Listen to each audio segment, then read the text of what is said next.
और आप लोगों को वैसे ये मालूम है कि जब आजादी के बाद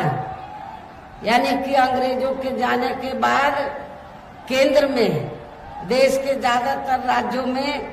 कांग्रेस पार्टी सत्ता में आई और केंद्र में जब पहली सरकार बनी थी कांग्रेस पार्टी की, तो उस पहली सरकार में परम पूज्य बाबा साहब डॉक्टर अंबेडकर लॉ मिनिस्टर थे। तो उस समय बाबा साहब डॉक्टर अंबेडकर ने तो कांग्रेस पार्टी के मुखिया को ये कहा,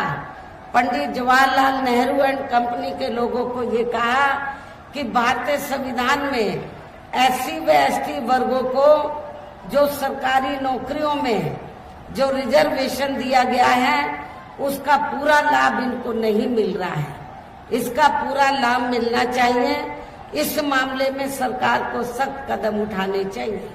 इतना ही नहीं, बाबा साहब ने ये भी कहा कि भारतीय संविधान में मैंने आर्टिकल 340 की व्यवस्था की है, तो जिसके तहत तो इस देश में एससी व एसटी की तरह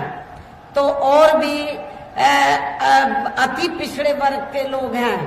अति पिछड़े वर्ग के लोग हैं जिनकी सामाजिक, शैक्षणिक और आर्थिक स्थिति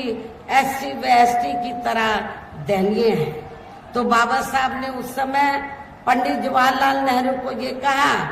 कि इनको भी, जो अति पिछड़े वर्ग के लोग हैं, इनको भी आरक्षण की सुविधा मिलनी चाहिए और आपको आर्टिकल 340 के तहत कमीशन बैठाकर इनको रिजर्वेशन देना चाहिए। लेकिन कांग्रेस पार्टी की सरकार ने बाबा साहब डॉक्टर अंबेडकर की बात को नहीं माना, जिससे दुखी होकर, और भी कई कारण थे जिससे दुखी होकर फिर परम पूज्य बाबा साहब डॉक्टर अंबेडकर को लॉ मिनिस्ट्री से इस्तीफा देना पड़ा था। लेकिन आज वही कांग्रेस पार्टी के उनके चेले चाटे क्या कहते हैं कि हम आरक्षण के खिलाफ नहीं हैं, हम संविधान के खिलाफ नहीं हैं, लेकिन इनके पुरखों ने तो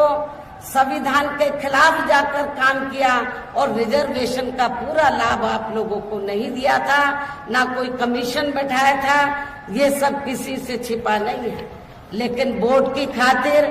आज उनके जो चेले चाटे हैं या उनके अनुयायी हैं, तो आज वोट की खातिर आरक्षण को लेकर बड़ी बड़ी बातें कर रहे हैं। इस मामले में बीजेपी भी कोई पीछे नहीं है, जबकि इन सभी पार्टियों की नियत, सोच जो है वो रिजर्वेशन के खिलाफ है और जिसकी वजह से ही फिर हमें बीएसपी बनाने की जरूरत पड़ी। यदि कांग्रेस पार्टी ने शुरू में अपनी जिम्मेवारी को ईमानदारी, निष्ठा से निभाया होता तो हमें बीएसपी बनाने की जरूरत नहीं पड़ती। और इतना ही नहीं,